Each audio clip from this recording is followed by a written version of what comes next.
지난 영상에서 자녀 결혼시킬 때 비용 중에 주택 마련 비용이 가장 크다고 그랬죠.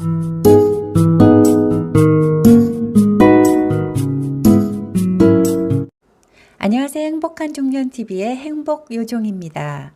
행복한 중년을 예약하고 싶으시다면 행복한 중년TV의 구독과 좋아요를 꼭 눌러주세요. 20, 30대에 우리 자녀들이 결혼할 때 연끌을 해가면서까지 주택 마련에 힘을 쏟았던 지난 한 해였습니다. 2030들은 청약 각점도 낮기 때문에 당첨되기가 힘들었었는데요. 모든 부모들이 본인들의 노후 자금을 다 털어가면서 자식들의 주택 마련을 다 해줄 수는 없는 현실이잖아요. 당연히 자식들이 스스로 벌어서 잘 마련해서 준비하는 경우도 많이 있겠지만요. 그렇지 못한 경우라면은 12월 13일부터 시작됐던 민간 분양의 사전 청약이라는 기회를 정보로 공유드리고자 합니다. 요즘처럼 너무 올라서 부모로서 도와주기도 힘들고 또 본인들이 연끌해서 사기에도 주저스러운 시국인데요. 이번에는 특별 공급이 아니라 일반 공급이 상당히 많고요. 또 가점이 낮더라도 참여할 수 있는 추첨제도 많고요. 또 무엇보다도 분양가 상한제 대상이 되기 때문에 주변 시세보다 60%나 70%에 해당할 만큼 저렴한 공급가가 많습니다. 작년 12월 13일에 처음 공급했던 1차 민간 분양의 사전 청약 같은 경우에 분양가는요. 오산 같은 경우에 84제곱이 4억 4천이었어요. 평택 고덕 같은 경우에는 84제곱이 4억 7천대. 그리고 부산 장안이라는 곳에서도 분양을 했었는데요. 84제곱이 4억 2천대에 불과했습니다. 현재 같은 상황이라면 상당히 저렴하다고 볼 수가 있겠죠. 게다가 평택이나 부산이 아니더라도 수도권 외곽 지역에 해당하는 지역에서 분양도 많이 예고되어 있기 때문에 나쁘지 않을 것 같습니다. 예를 들어 인천 검단 신도시, 남양주 진접, 인천 계양, 성남 복정 같은 곳은 상당히 좋은 위치라고 할 수가 있겠죠. 이 밖에도 의왕, 또 화성 동탄, 평택, 오산, 의정부, 부천, 고양, 수원, 시흥 등 수도권에 인접한 곳에서 기회를 살펴보시면 좋을 것 같아요. 특히 2차 사전 분양을 했던 인천 검단 신도시는 위치도 상당히 좋았고요. 경쟁률도 꽤 높았습니다. 이어지는 성남 복정이나 인천 계양, 남양주 같은 지역은 상당히 좋은 입지라고 볼 수가 있으니까 관심을 가져보세요.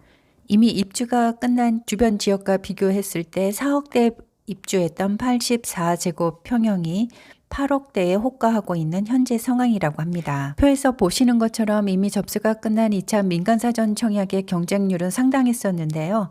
이제부터 민간 분양 사전 청약을 하는 과정에 대해서 한번 살펴보고 차이점을 알아보도록 할게요. 민간 분양 사전 청약의 과정은 이렇게 진행이 됩니다. 첫 번째 택지 공급, 두 번째 사전 당첨자 모집 승인, 세 번째 사전 청약 신청, 네 번째 사전 당첨자 선정, 다섯 번째로 사전 공급 계약을 체결합니다.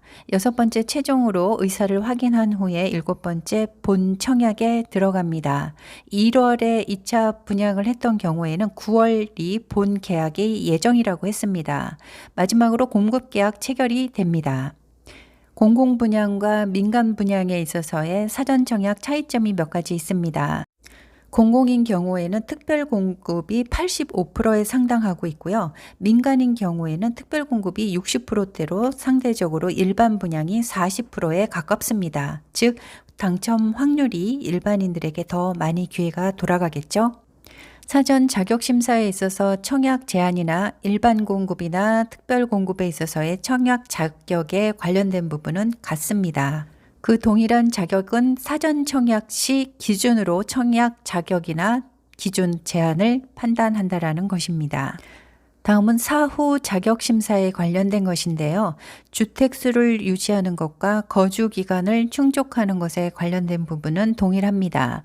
주택수를 유지하는 것은 사전 청약 시 주택수를 본 청약 시까지 계속 유지해야 됩니다.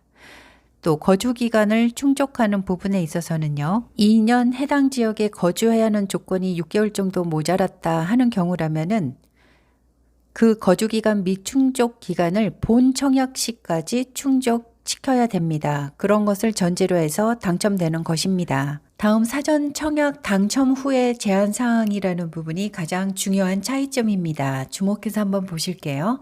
타 청약 제한이라고 되어 있는데요. 다른 청약에 청약할 수 있느냐 없느냐에 관련된 부분입니다. 공공이나 민간 두 경우 다 사전 청약에 당첨된 경우에는 여타 다른 사전 청약에 참여할 수 없습니다. 그런데요, 공공의 사전 청약에 당첨된 사람들은 일반 분양의 본 청약에는 참여할 수 있다라는 점이 민간 사전 청약에 당첨된 사람들과의 차이점입니다. 그러므로 이 부분 주의하셔야 될 것 같습니다. 결국 민간 사전 청약에 당첨된 사람은 어떤 청약에도 참여할 수 없다라고 알아두시면 될 것 같습니다. 당첨되고 나서 포기하는 경우에 제한 사항에 관련된 것입니다. 공공 분양일 경우에는요, 사전 당첨자 지위를 포기했을 때 제한 사항이 당첨일로부터 일정 기간 공공 사전 청약 참여를 제한받습니다. 민간인 경우에는 제한이 없이 청약 통장이 부활됩니다. 스스로 다른 데 청약하기 위해서 당첨 권한을 포기하는 경우가 아니라요. 부적격자인데 스스로 모르고 실수로든 다른 이유로든 부적격자로서 당첨돼서 취소당하는 경우에 다른 청약에 할 수 있는가 없는가에 대한 차이점이 또 있습니다. 우선 공공의 사전 청약에 당첨됐던 사람이 부적격자라서 취소당하는 경우에는요. 1년 동안 공공 사전 청약에만 참여할 수 없습니다. 다시 말하면 일반 청약의 본 청약이나 또 민간에서 하는 사전 청약에는 참여할 수 있다라는 말이죠. 민간에 사전 청약이 됐던 사람이 부적격자로 당첨 취소가 되는 경우에는 공공 분양 사전 청약만 가능합니다. 유의하세요. 민간 분양 사전 청약 시 부적격이 되지 않도록 주의해야 되는 사항들이 있습니다. 주택을 소유하고 있으면 부적격이 되고요. 일정 자산 초과하면 부적격이 되고요. 또 일정한 소득 기준을 초과하면 부적격이 될 수 있기 때문에 자세히 알아보신 뒤에 참여하셔야 됩니다. 유주택자도 참여할 수 있는데요. 처분 조건으로 1주택자에 한해서는 30% 추첨제로 할당되어 있는 부분에 참여하실 수 있습니다. 갈아타기의 기회가 될 수 있는 것이죠. 이제부터는 국토부 자료실에 게시되어 있는 내용을 그대로 인용을 해서 여러분들께 부적격이 되지 않을 수 있는 질의응답을 살펴보도록 하겠습니다. 먼저 민간 분양 사전 청약의 접수 방법은 부동산원 청약홈 사이트에서 접수가 가능합니다. 장애인이나 고령자에 한해서는 해당 은행이나 별도의 지정 장소에서 방문 접수도 도와주고 있습니다. 두 번째로 사전 청약 자격은 기존의 특별공급이나 일반 공급 자격 요건과 동일합니다. 청약 자격 판단을 하는 기준일이 되는 것은 사전 당첨자 입주자 모집 공고일이 되겠습니다. 세 번째 중요 사항입니다. 당첨자 발표일이 동일한 일반 청약이나 사전 청약 단지를 동시에 여러 개 신청하시면 무효 처리되므로 이 점 주의하시기 바랍니다. 발표일이 다른 것들은 중복 청약하셔도 됩니다. 네 번째로 민간 사전 청약에 당첨된 경우에 다른 주택의 사전 청약이나 일반 청약을 신청할 수 없으므로 주의하셔야 합니다. 청약 당시에는 소득 요건을 충족했는데 그 이후로 연봉이 상승했다 하더라도 기준 초과분에 대해서는 심사하지 않습니다. 다음은 공공사전 청약에 당첨된 경우와 민간 사전 청약에 당첨된 경우의 차이점이 무엇인지 알아보도록 할게요. 먼저 민간 사전 청약에 사전 당첨자로 선정된 사람과 그 세대 구성원은 다른 주택의 공공이나 민간 사전 청약이나 일반 분양주택, 임대주택을 포함해서요, 청약을 신청할 수 없습니다. 그러나 사전 당첨자 지위를 스스로 포기하는 경우에는 제한 없이 청약을 신청할 수 있고 포기 신청 시 4일이나 5일 경과하면은 청약 통장은 부활됩니다. 공공 분야의 사전 청약에 입주 예정자로 선정된 사람과 그 세대 구성원은요, 공공이나 민간 사전 청약을 신청할 수 없습니다.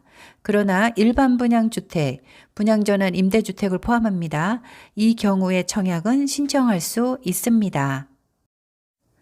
다음은 세대원 기준을 충족하지 못해서 부적격자가 되는 경우를 피하기 위해서 알아둘 사항인데요.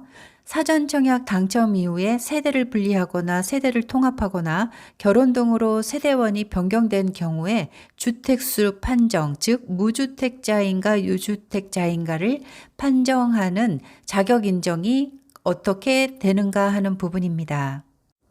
이 세대원 기준은요, 사전 청약 모집 공고일 이후 혼인이나 업무상 사정 등으로 사전 당첨자의 세대 구성원이 변경된 경우에는 본 청약 입주자 모집 공고일 당시 세대원 구성원을 기준으로 주택수를 판정합니다.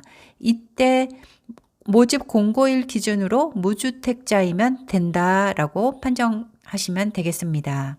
다음은요, 사전 청약에 당첨된 이후에 상속이나 혼인 등의 이유로 주택을 추가로 소유하게 되는 경우에는 사전 당첨 자격이 인정되는가 하는 부분입니다.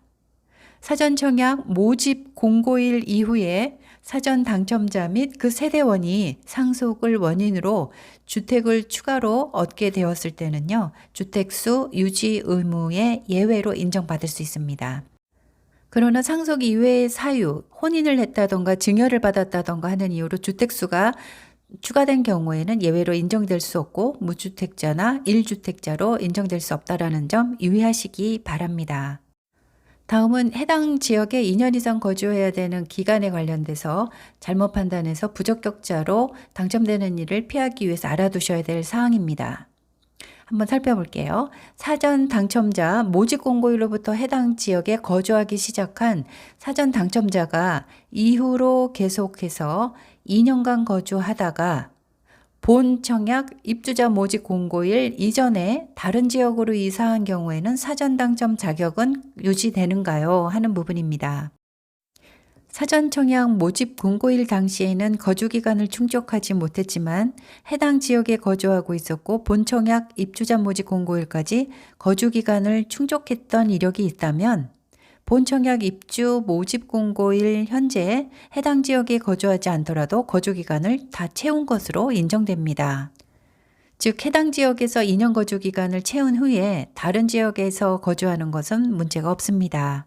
다음은 해외 거주와 관련해서 거주 기간을 요건을 채우는가 못 채우는가에 관련된 부분입니다. 당첨되면은 우리가 출입국 기록 증명원을 제출하게 되는데요. 2년을 채우지 않고 중간에 해외에 머물러야 되는 경우가 생겼을 때의 변수입니다. 한번 살펴보도록 할게요. 사전 당첨자 모집 공고일 기준으로 계속해서 90일을 초과하여 해외에 체류 중인 경우에는 국내에 거주하고 있는 것으로 볼지 않아서 청약이 제한됩니다. 여기까지 자주 발생하는 부적격 사례에 대해서 살펴보았는데요. 모두의 입장과 조건이 다르기 때문에요. 혹시라도 참고해 보셨다가 어린 자녀들이 집을 옮기거나 신혼의 보금자리를 마련하는데 참고원으로 활용해 보실 수 있기를 바랍니다. 2022년과 내년도 2023년도 사이에는 민간 분양 사전 청약이 매달 청약할 수 있는 기회가 제공된다고 합니다. 전국 각지에서 제공되고 있는 민간 사전 분양에 대해서 개개인의 조건에 맞는지 잘 확인해 보시고 활용할 수 있는 계기가 되었으면 하는 바람입니다. 끝까지 들어주셔서 감사합니다. 오늘도 내일도 행복하세요.